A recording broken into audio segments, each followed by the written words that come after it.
அவரை பார்த்து மன்றாடுவீர், அவர் உமது மன்றாட்டை கேட்டருள்வார். உம் நேர்ச்சி கடன்களை நீர் செலுத்துவீர், நீர் துணிந்த கருமம் வெற்றியாய் முடியும், உம்முடைய வழிகள் ஒளி நிறைந்திருக்கும். யோபு ஆகமம் 22ஆம் அதிகாரம் 27 முதல் 28 வரையுள்ள இறை வார்த்தைகள்.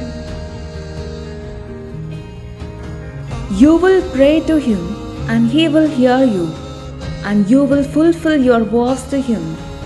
You will succeed in whatever you choose to do, and light will shine on the road ahead of you. Job chapter 22 verses 27 to 28.